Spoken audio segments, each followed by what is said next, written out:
स्वागत है आप सबका हमारे इस चैनल पे जो शुरू किया गया है एक मोटिव से, जिसका मोटिव है यूपीएससी की जर्नी को इजी बनाना। तो यहाँ चैनल पे टर्म्स वगैरह इंपॉर्टेंट आती रहती हैं, एमसीक्यूज़ और मिक्स सब्जेक्ट भी चल रहे हैं, जैसे अभी पॉलिटी चल रही है, उसके बाद फिर और सब्जेक्ट भी हम कवर करेंगे। शुरू करते हैं बिना किसी देरी के। पहला एमसीक्यू है, so the governor can reserve a state bill for the consideration of the president. आपने बताना है कि सही है या गलत है। सेकंड है, the attorney general of India has the right to vote in parliament. Third है, the finance commission is constituted under article 280 of the constitution. So कौन सी करेक्ट है आप बता सकते हैं। पहली देखते हैं। Governor can reserve state bill for the consideration of the president. हाँ, यही तो उसकी डिस्क्रिशन अलग से पावर होती है, तो पहली करेक्ट है। Second, the attorney general of India has the right to vote in parliament. नहीं, राइट टू वोट की पावर नहीं होती उसके पास, अटॉर्नी जनरल के पास। एंड उसके बाद नेक्स्ट है, the finance commission is constituted under article 280 of the constitution. ये बिल्कुल करेक्ट है, तो इसका आंसर है 1-3, मतलब कि C option is right. Next चलते हैं। El Nino generally weakens the Indian summer monsoon. Second है, the La Nina is associated with cooler than normal sea surface temperatures in the central and eastern Pacific ocean. Third है, Indian ocean dipole has no influence on Indian rainfall. बताना है इसमें से, दिमाग लगाइए अपना, नहीं फिर बताते हैं अभी। पहली स्टेटमेंट क्या है, एल नीनो जनरली वीकन, मतलब कि नॉर्मल सी स्टेटमेंट है, weaken the Indian summer monsoon, बिल्कुल राइट आंसर है। और स्ट्रॉन्ग कौन सी करेगी इसके उल्टा, ला नीना की स्ट्रॉन्ग कर देगी। और एल नीनो किसको स्ट्रॉन्ग करती है, वो अपने जो अमेरिका है उधर, साउथ अमेरिका वगैरह में, वहाँ पे स्ट्रॉन्ग हो जाता है मानसून वहाँ पे। फिर La Nina is associated with the cooler than normal sea surface temperature in the central and eastern Pacific ocean. ये भी बिल्कुल सही बात है। जो ला नीना होता है वो cooler than normal sea surface temperature in the central and eastern Pacific Ocean, मतलब कि नॉर्मल कूलर टेम्परेचर होता है। एंड अगर हम थर्ड की बात करें, Indian ocean dipole has no influence on Indian rainfall. ऐसा तो नहीं है यार, इंडियन जो ओशन डायपोल होता है उसका इन्फ्लुएंस तो होता ही है। अगर ये पॉजिटिव होगा तो बरसात और ज़्यादा आएगी, नेगेटिव होगा तो बरसात कम हो जाएगी। यही तो होता है, जो लाइक एल नीनो आ गई उधर से इंडिया में, ठीक है। एंड उधर से अगर इंडियन ओशन डायपोल पॉजिटिव आ जाता है तो उसको काउंटर कर देगा ना, तो बल्कि ऐसा नहीं है कि बरसात बिल्कुल सूखा पड़ जाएगा, तो उसको कवर कर लेती है ऐसे करके। तो इसका आंसर 1-2, मतलब कि ए स्टेटमेंट इज़ राइट। थर्ड चलते हैं क्वेश्चन पे। थर्ड है रेपो रेट के बारे में, इकोनॉमिक है, मतलब कि मिक्स सब्जेक्ट की करते हैं हम। तो repo rate is the rate at which RBI lends money to the commercial bank. Second है, open market operation involve buying and selling government securities. Third है, cash reserve ratio is a maintained by banks with RBI. बताइए, फिर बताते हैं हम। पहली statement बिल्कुल सही है, repo rate is the rate at which RBI lend करती है मनी, किसको, कमर्शियल बैंक्स को, बिल्कुल सही बात है। अच्छा, इसको अगर कम ज़्यादा करेंगे तो बाज़ार के ऊपर भी प्रभाव पड़ेगा, ज़्यादा कर देंगे तो बाज़ार में वो डिले हो जाती है पेमेंट वगैरह, इंटरेस्ट रेट ज़्यादा कमर्शियल बैंक कर देती है, क्योंकि उसको आगे भी पैसे महंगे मिल रहे हैं। उसके बाद open market operations involve buying and selling government से, ये सही बात है। बाइंग खरीदती बेचती है, इससे सिक्योरिटीज़ को खरीदा बेचा जाता है, ताकि बाज़ार में अगर महंगाई है तो उसको कम किया जा सके, ठीक है। अगर महंगाई नहीं है तो उसको उठाया जा सके, तो उसके लिए होता है ओपन मार्केट ऑपरेशन। उसके बाद cash reserve ratio is a maintained by bank with RBI, ये भी बिल्कुल सही बात है। कैश रिजर्व जो रेशो होती है वो मेंटेन्ड की जाती है बाय बैंक विद आरबीआई के साथ। नेक्स्ट नेक्स्ट चलते हैं। इसका आंसर, हाँ इसका आंसर है डी, 1-2-3 सारे स्टेटमेंट्स राइट हैं। फिर फोर्थ चलते हैं, कोरल रीफ्स जियोग्राफी का है। Coral reefs are formed only in cold waters. Only आ गया पहली बात, तो यहाँ पे पहली ऐसी स्टेटमेंट आती थी, अब तो बहुत कम आती हैं, फिर भी अगली बार ऐसा नहीं बता आ जाएँ। फिर coral reef are highly sensitive to temperature changes, कि कोरल रीफ काफ़ी ज़्यादा सेंसिटिव होती हैं टेम्परेचर चेंज होने से। फिर थर्ड है, coral bleaching occur due to expulsion of symbiotic algae. बताइए, तो इसका आंसर क्या आएगा। पहली स्टेटमेंट तो गलत है, कोरल रीफ ऐसा नहीं है कि सिर्फ कोल्ड वाटर वगैरह में मिलती हैं।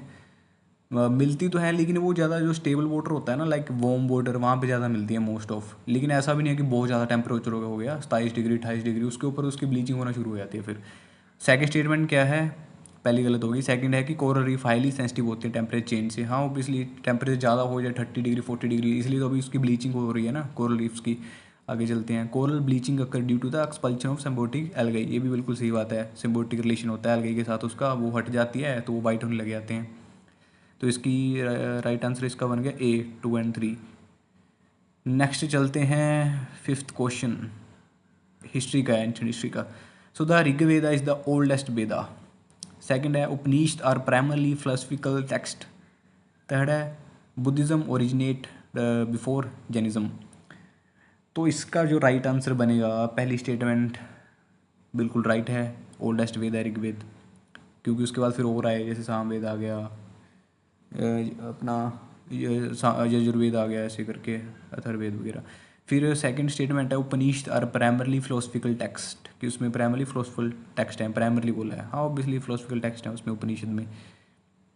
उसके बाद है बुद्धिज्म ओरिजिनेटेड बिफोर जैनिज्म, ये भी बुद्धिज्म ओरिजिनेटेड बिफोर जैनिज्म, ये स्टेटमेंट सही हो सकती। जैनिज्म थोड़ी ओल्डर ट्रेडिशन की है, क्योंकि जो महावीरा थे ना, वो बुद्धा के कंटेम्प्रेरी थे महावीरा। बल्कि अगर हम तो सिर्फ उनका देखते हैं ना, सिर्फ उनका देखते हैं बुद्धा जी का, वो जो जैन के थे महावीर थे उनका देखते हैं। लेकिन अगर हम इससे भी पुराना जाके देखें तो ऋषभ देव थे आई थिंक फर्स्ट तीर्थंकर। तो जैनिज्म तो काफ़ी पहले से है, तो इसलिए ये स्टेटमेंट गलत है। तो पहली और दूसरी, तो ए statement is right, A option is right. फिर नेक्स्ट चलते हैं हम सिक्स्थ क्वेश्चन पे। India is a member of BRICS, ये तो हमने किया था, कल परसों ही किया था, ये तो स्टेटमेंट सही है। Second, India is a permanent member of the UN security council, इसी के लिए तो झगड़ा हो रहा है सारा। India is a founding member of the international solar alliance, बताइए, बताएं फिर। तो पहली तो बिल्कुल राइट है, सेकंड गलत है, क्यों? इसलिए तो सारा झगड़ा हो रहा है कि इंडिया यूएन सिक्योरिटी काउंसिल का मेंबर नहीं है। स्टार्टिंग में जब जवाहरलाल नेहरू प्राइम मिनिस्टर थे तब हमें ऑफर तो आया था, लेकिन हमने रिजेक्ट कर दिया था कि हम तो नॉन अलाइन मूवमेंट लेके चलेंगे। थर्ड कौन सी है? India is a founding member of international alliance, हम ही ने तो बनाया है ये फ्रांस के साथ मिलके, और इसका हेडक्वार्टर भी हमारे इधर ही है, गुरुग्राम में। तो इसकी स्टेटमेंट 1 और 3 इज़ राइट, मतलब कि B option is correct. Second चलते हैं हम सेवन्थ क्वेश्चन पे। फिर बायोस्फीयर रिजर्व में include national park and wildlife sanctuary, ठीक है, बिल्कुल नॉर्मल स्टेटमेंट है, में वगैरह लगा हुआ है, तो आप ऐसे पहचानना सीख जाओ इसको, कि ऐसे बिल्कुल नॉर्मल स्टेटमेंट, बल्कि बचने की कोशिश की जा रही है यहाँ पे कि में इंक्लूड, हाँ बिल्कुल राइट आंसर है ये। उसके बाद every national park is a biosphere reserve, देखिए कितनी एक्सट्रीम स्टेटमेंट कहती है कि हर नेशनल पार्क में बायोस्फीयर रिजर्व होता है। ऐसे कैसे? इतने तो नेशनल पार्क तो हमारे 100 से भी ज़्यादा है, बायोस्फीयर रिजर्व तो इतने है भी नहीं, तो ऐसे कैसे हो सकता है? तो ये तो गलती होगी पढ़ने सी। थर्ड क्या कह रहा है? UNESCO recognizes certain biosphere reserve under the its MAB programme, जो man and biodiversity biosphere reserve programme होता है उसका, हाँ, तो ये सही स्टेटमेंट है। तो इसका 1 और 3 हो गया, A option is right. Eighth है पॉलिटी का है। So CAG controller and auditor general is appointed by president, बताइए। फिर CAG audit the account of union government. फिर थर्ड है CAG is removed in the same manner as the supreme court जज। तो पहली स्टेटमेंट देखिए, आपका आंसर हो चुका होगा, पॉज करके भी आप दे सकते हो। तो पहली स्टेटमेंट बिल्कुल राइट है, सेंट्रल गवर्नमेंट के एम्प्लॉय हैं तो प्रेसिडेंट अपॉइंट करेंगे, ऑब्वियसली राइट आंसर है। फिर सेकंड है CAG ऑडिट करता है अकाउंट को, यूनियन गवर्नमेंट को, ये भी बिल्कुल राइट आंसर है।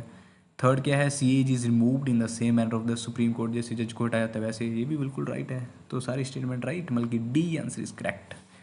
नाइन्थ क्या कहता है जी? नाइन्थ कह रहा था NGT होती है जो नेशनल ग्रीन ट्रिब्यूनल, ठीक है, जो का सबसे ज़्यादा अपेक्स बॉडी है, ग्रीन ट्रिब्यूनल मामले सुनती है एनवायरमेंट वगैरह के। सो वो established under the act of parliament, क्योंकि पार्लियामेंट के एक्ट से बनी है वो।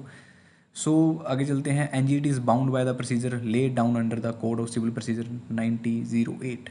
फिर NGT has jurisdiction over cases related to environmental protection and conservation of forest. तो करेक्ट बताना है इसमें से। तो इसका राइट आंसर हम बता देते हैं, आप पोस्ट करके आंसर दे सकते हैं, कमेंट्स में भी बता सकते हैं। तो पहला है NGT was established under the act of parliament, बिल्कुल सही बात है। उसके बाद है NGT is bound by the procedure lay down the under the code, कोई ऐसा नहीं है यार, ये नेचुरल लॉ से चलती है ये, बल्कि कोई ऐसा नहीं है कि जो कानून में लिखा है वही देख के आपने सुनाना है फैसला, तो ये गलत है। सेकंड। थर्ड क्या कहते हैं? NGT has jurisdiction over cases related to environmental protection and conservation, हाँ इसीलिए तो बनाई गई, तो राइट आंसर इसका बी ऑप्शन इज करेक्ट। उसके चलते हैं आगे। स्टेटमेंट है graphite is an allotrope of carbon and is a good conductor of electricity. Second है diamond and graphite have identical physical properties because both are made of carbon. Third क्या कहती है, graphite is used as a moderator in some nuclear reactor. तो इसका हम देखते हैं कौन सा होगा। पहली पढ़ें करें, आपने आंसर दे दिया होगा। तो पहली है graphite is an allotrope of carbon and is a good conductor of electricity. सही बात है, इलेक्ट्रिसिटी का गुड कंडक्टर होता है ग्रेफाइट। सेकंड यहाँ पे इनकरेक्ट है क्योंकि ऑल दो बोथ आर कार्बन एलोट्रोप्स, दोनों ही कार्बन एलोट्रोप्स हैं, लेकिन there structure and properties differ, अलग अलग हैं उनका स्ट्रक्चर प्रॉपर्टीज वगैरह दोनों की। और थर्ड करेक्ट है graphite is used as a moderator in cert. वैसे भी उन्होंने सम लगाया ना कि हाँ सम हो सकता है यार, कहीं कहीं ना कहीं तो हो ही रहा होगा, ग्रेफाइट को यूज़ किया जाता है। तो 1 और 3 मतलब कि ए, तो ए इसका राइट आंसर है। तो ये थे हमारे आज के MCQs। आपने नोट्स वगैरह इंपॉर्टेंट बना लिए होंगे, लिख लिए होंगे, और बाकी आप कमेंट्स में आंसर दे सकते हैं। चलते हैं, शुक्रिया, धन्यवाद।